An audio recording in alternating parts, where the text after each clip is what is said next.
Well, we're now in the last stretch of the 2020 American elections. Big deal for all of us, isn't it? And it really is. We've already talked just briefly about it in the last segment with George, but all of this is dominating the news. It's dominating the minds of those who, like us, love freedom, but it also is dominating the minds of those who are on the streets trying to burn down America, the communists who are among us, and they are atheists, Marxists, Islamists that are destroying. It's also on their minds. And there's a contest that's underway. That contest, it's in the framework of an election, but in many normal respects, this election is similar because there's an election, right, coming up. That's normal. But in many respects, this election is not normal. It's far from normal. Historically, elections have focused on people, political parties, party platforms. But this year, much more than that. There's a real choice, something far bigger than a person or a party. And it's really about a worldview that has right in the middle of it God himself. We fear God, or do we have no need for God? George, starting out the second major research finding that you released, and again, people can find it on the website at culturalresearchcenter.com, but you started out your second report I want to touch on now by saying this: the 2020 election is not about personalities, parties, or even politics. It's an election to determine the dominant world view in America. You already touched on it briefly, but go further in it. Why did you use the word dominant worldview? And explain what you mean by that and what, in a general sense, this research uncovered. Well, understand that there are many different worldviews that we're able to choose from. And again, remember that a worldview is simply the filter through which we experience, interpret, and respond to the world. Now, in the 30 years or so that I've been doing research on people's worldviews, one of the things that I've learned is that nobody has a pure worldview, at least none of the tens of thousands of people that I've interviewed yet about their worldviews. Basically what we do is we look at all these different worldview options and we cut and paste elements from each of them to create our own kind of customized perspective on how we're going to experience, interpret, and respond to the world. But inevitably in that process, there is one particular worldview that we gravitate to, one that will be the lead or the primary mental and emotional and intellectual and spiritual filter that we rely upon. And so when we look at America, as we've noted, only 6% of Americans have a biblical worldview. In that worldview, it says that everything centers on God, his ways, his truths, his principles, his hopes and dreams for us, his reasons for creating us and allowing us to experience certain things. It's all about his principles and purposes. But in America, we've got at least a dozen other worldviews that are human-centered worldviews, things like postmodernism, Marxism, secular humanism, etc. And those worldviews put people at the center.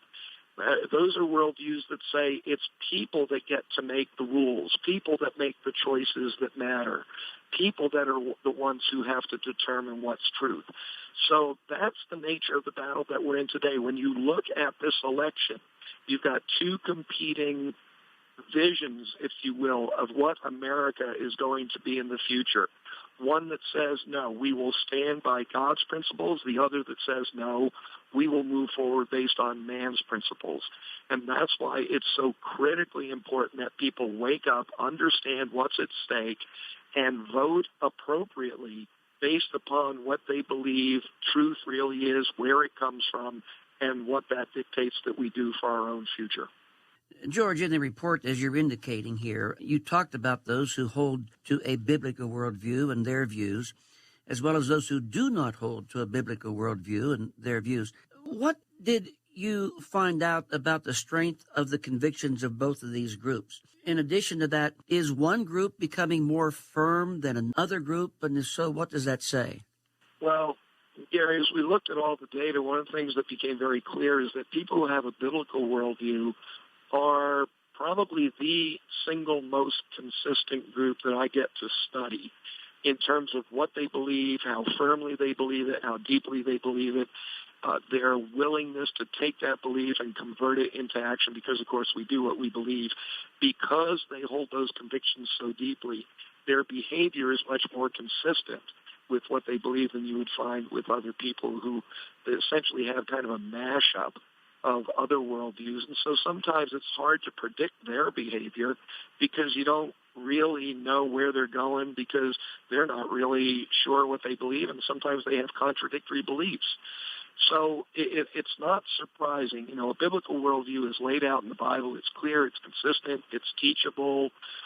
People who have other worldviews often struggle with that inconsistency.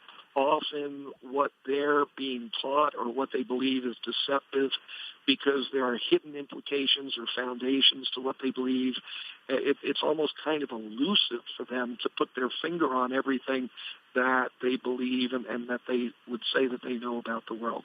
I will say that as I look at all of the data, the gap between people who had a biblical worldview and those who do not have a biblical worldview is huge in almost every issue that we look at, whether it had to do with marriage or truth or socialism, freedom, rule of law, purpose in life, abortion, success, the nature of sin, how one becomes forgiven, if forgiveness is possible.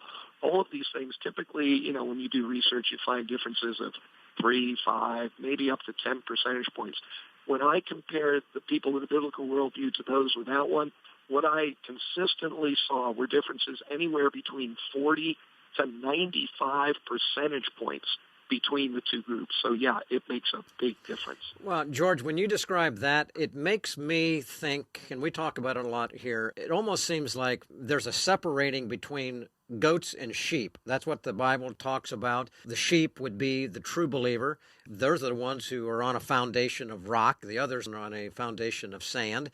To me, what you're describing actually seems to be what the Bible says is actually happening or will happen as we approach end days. But it's kind of what we're observing here as well, that those who know the truth are becoming more firm on the truth, and those who reject the truth are becoming more angry about the truth, it seems. Is that what you're finding? Yeah, and people have to remember, you know, when we talk about or hear about a culture war, it's not really something that's all about, gee, what TV programs are you going to watch tonight? The culture war is essentially a spiritual war. It is a battle to the death for the minds and hearts and souls of individuals. And so we as people who love God, who love His Word, who want to honor Him with everything we think and do and say, we have to be prepared for that battle. But the way that we battle is with truth and love. Our goal is to be light in darkness.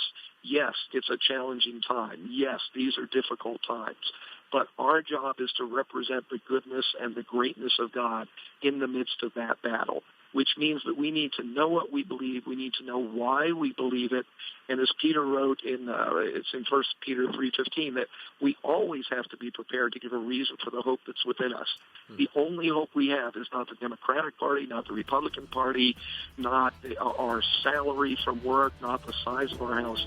Our only hope is Jesus Christ. And Amen. so we have to be prepared to tell people why.